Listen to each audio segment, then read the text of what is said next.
Beaucoup de passagers de croisière évitent les cabines intérieures, comme s'il s'agissait de quelque chose à fuir à tout prix. Elles n'ont pas de fenêtre, il n'y a pas de vue, disent-ils avec dédain. Pour certains, c'est comme dormir dans une boîte fermée flottant au milieu de l'océan. Et pourtant, je continue de réserver ce type de cabine encore et encore. Après plus de 30 croisières et une somme considérable d'argent économisé, je peux l'affirmer sans hésiter. Les cabines intérieures sont l'un des secrets de voyage les plus sous-estimés. Non, elles n'ont rien de glamour. Et bien sûr, ce n'est pas l'option la plus pittoresque. Mais grâce à elles, j'ai pu me permettre des vacances plus longues, naviguer plus souvent et, surtout, profiter encore plus de chaque voyage. Aujourd'hui, je veux t'expliquer pourquoi je continue à choisir ce type d'hébergement à bord, même quand mon budget me permettrait d'opter pour quelque chose de plus spacieux ou avec vue. De plus, je partagerai certains avantages inattendus que beaucoup de passagers négligent. Je te raconterai même comment, une fois où l'on m'a attribué un surclassement vers une cabine avec balcon, l'expérience s'est finalement mal terminée. Mais procédons par étapes. Je vais être totalement sincère. Si je n'avais pas choisi les cabines intérieures, je n'aurais pas pu me permettre la moitié des croisières que j'ai faites. Ces chambres m'ont permis d'économiser des milliers d'euros. Et non, je n'exagère pas. Pendant que d'autres paient des tarifs élevés pour des vues sur la mer ou des balcons qu'ils utilisent à peine, j'étire mon budget au maximum et je parviens à faire 2 fois plus de voyages. Je me souviens avoir comparé 2 croisières exactement identiques. Même navire, même itinéraire. La seule différence était le type de cabine. La cabine intérieure coûtait 900 € de moins.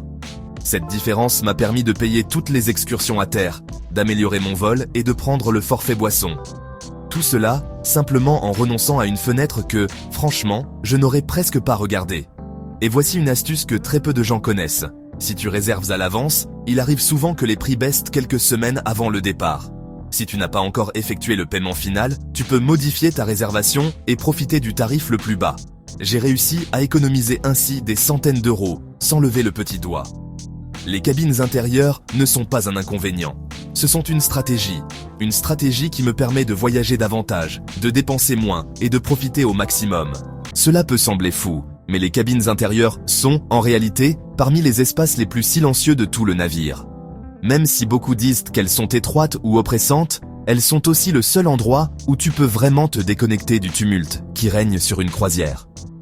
Une fois, j'ai séjourné dans une chambre avec fenêtre donnant sur la promenade intérieure du bateau. Sur le papier, ça paraissait génial. Mais dès que le karaoké a commencé à minuit, on entendait tout à travers les murs. Les cris des enfants, le tintement des verres, les lumières du couloir qui ne s'éteignaient jamais. Dormir fut une tâche impossible. Lors du voyage suivant, je suis revenu à ma fidèle cabine intérieure. Pas de fenêtre, pas de bruit, pas d'interruption. Juste une obscurité totale et le meilleur repos que j'avais eu depuis des années. Et voici un autre conseil. Si tu réserves une chambre entourée d'autres cabines, loin des ascenseurs, des théâtres ou des discothèques, tu auras ton propre sanctuaire de repos. Pas de pas au-dessus de ta tête, pas de basse vibrante depuis la piste de danse. Juste toi, ton oreiller et un silence absolu. Je ne m'étais pas rendu compte à quel point je valorisais la tranquillité, jusqu'à ce que je la découvre. C'est peut-être la plus grande surprise de toutes. Les cabines intérieures, les plus économiques du navire, offrent le meilleur repos que l'on puisse avoir en vacances. Sans balcon, sans fenêtre, sans soleil qui pénètre brutalement. Et c'est justement pour cela qu'elle fonctionne si bien. Je me souviens d'une croisière où j'avais choisi une chambre avec balcon. La vue était spectaculaire, oui. Mais chaque matin, le soleil entrait de plein fouet vers 6 heures, traversant les rideaux comme si on m'éclairait avec un projecteur. Dormir au-delà de cette heure était impossible, même si je l'avais voulu. Lors du voyage suivant, je suis retourné à ma cabine intérieure habituelle. Le changement fut radical. J'ai dormi 9 heures d'affilée, sans réveil, sans infiltration de lumière, sans interruption, du pur repos. Et le mieux, c'est que dans une cabine sans fenêtre, peu importe qu'il soit 3 heures de l'après-midi ou 3 heures du matin, ton corps a la sensation qu'il est minuit. Cela signifie des siestes plus profondes, un sommeil plus réparateur et, par conséquent, plus d'énergie pour vraiment profiter de tes journées de croisière. Parce qu'entre se lever tôt pour les excursions et marcher des milliers de pas par jour, ce type de repos n'est pas un luxe, c'est une nécessité. Tu n'es pas parti en vacances pour te réveiller épuisé. Tu es parti pour te sentir incroyable. Et, paradoxalement, c'est la chambre la plus petite qui te le permet le mieux. Tu pourrais penser au début qu'une cabine intérieure est étroite, inconfortable et peu habitable. Moi aussi je le pensais.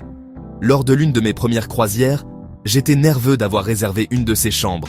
Je m'imaginais trébuchant sur les meubles, sans place pour ranger mes affaires, et avec à peine de l'espace pour bouger.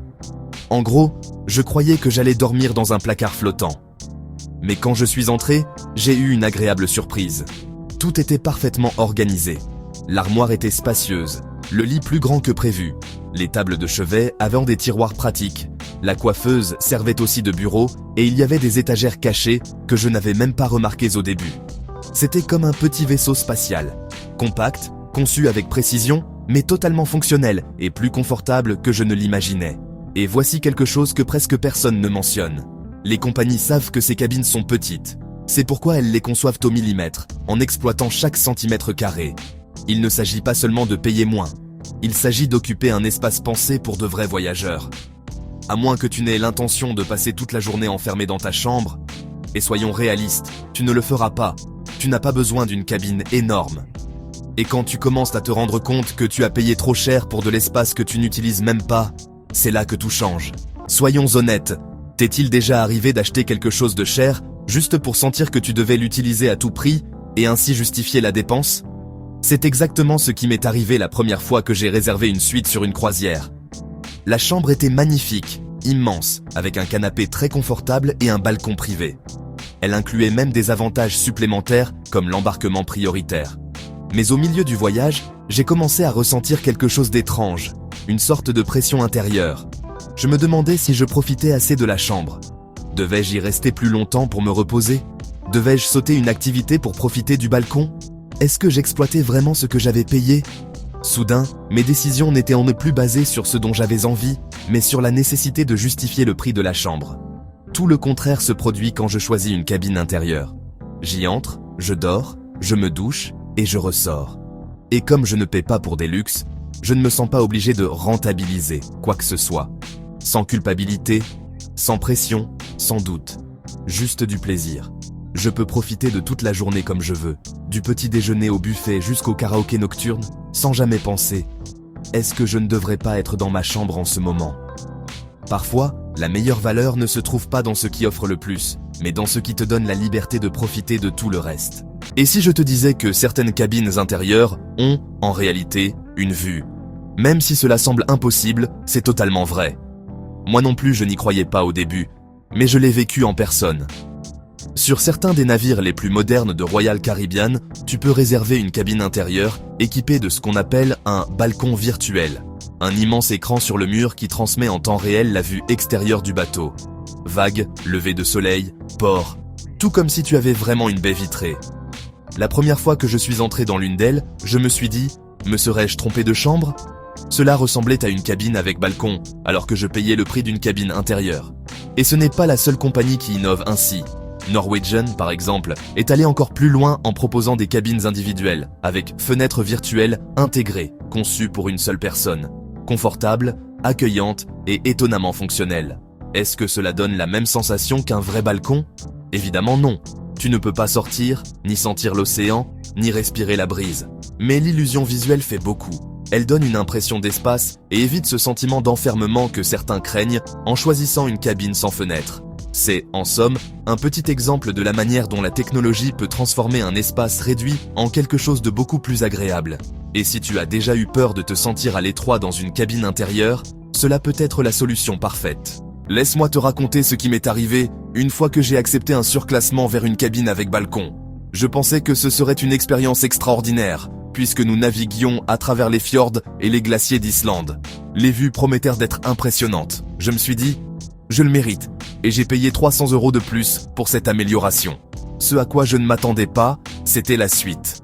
Nos voisins de cabine ont décidé d'ignorer complètement la politique d'interdiction de fumer à bord. Ils fumaient constamment sur le balcon, et je ne parle pas seulement de tabac. Chaque fois que je sortais pour profiter du paysage, je me retrouvais face à un mur de fumée. Le pire, c'est que cette situation a gâché plusieurs jours de croisière. Quand nous l'avons signalé, la compagnie l'a géré avec professionnalisme, mais le mal était déjà fait. Mon coûteux surclassement s'était avéré une perte totale. C'est à ce moment-là que j'ai compris. Dans les cabines intérieures, tu n'as pas à subir cela. Pas de balcon, donc pas de fumée. Pas de voisins qui envahissent ton espace visuel ou ton air. Pas non plus de contact gênant à travers les séparateurs en verre. Juste des murs et du silence. Elles sont peut-être petites, oui. Mais les cabines intérieures t'offrent quelque chose qu'on n'achète pas toujours avec de l'argent. La tranquillité. Et si tu crois que c'est le seul inconvénient d'avoir un balcon, attends d'entendre la suite. Maintenant que tu connais tous les avantages, il est temps de se poser la question clé. Une cabine intérieure est-elle l'option idéale pour ta prochaine croisière? Si tu voyages avec un budget serré et que tu veux vraiment optimiser chaque euro, c'est sans aucun doute la façon la plus simple de maximiser tes vacances. Renoncer au balcon et choisir une cabine intérieure peut libérer des fonds pour des choses qui ajoutent vraiment à l'expérience. Excursions, boissons, soins au spa ou même une deuxième croisière. Prends aussi en compte l'itinéraire. Si ton voyage comprend beaucoup d'escales et que tu passeras presque tout ton temps hors du navire, cela vaut-il vraiment la peine de payer plus pour une vue que tu verras à peine? En revanche, si ta destination est l'Alaska, l'Islande ou la Norvège, des endroits où le paysage est l'expérience en soi, alors oui, un balcon peut valoir la peine. Se réveiller avec des glaciers ou des fjords à l'horizon n'est pas quelque chose qu'on vit tous les jours. Et un autre détail, si tu fais partie de ceux qui aiment les matinées tranquilles, prenant le petit déjeuner en peignoir grâce au service en chambre et que tu veux ce moment privé sur ton balcon, alors tu devrais peut-être envisager une suite ou une cabine extérieure. Mais si tu es comme moi, quelqu'un qui veut goûter à chaque plat du buffet, assister à tous les spectacles et profiter de chaque once d'aventure du voyage, alors tu n'as pas besoin d'une cabine luxueuse. Tout ce qu'il te faut, c'est une douche, un bon matelas et un endroit où poser ta valise. La cabine n'a pas besoin d'être la destination. Le navire et le voyage le sont déjà. Et si cela résonne en toi, alors une cabine intérieure a tout son sens. Et pour toutes ces raisons, je choisis presque toujours de séjourner dans une cabine intérieure. C'est une décision qui m'a permis de voyager davantage, de dépenser moins et, dans bien des cas, de profiter encore plus de mes vacances. Et toi, quel type de cabine réserves-tu habituellement et pourquoi? J'adorerais lire tes expériences. Si ce contenu t'a été utile ou intéressant, n'oublie pas de cliquer sur j'aime, de t'abonner et d'activer la petite cloche pour ne rater aucun des prochains conseils. Merci de m'avoir accompagné et je te souhaite une navigation heureuse et paisible, quel que soit le type de cabine que tu choisiras.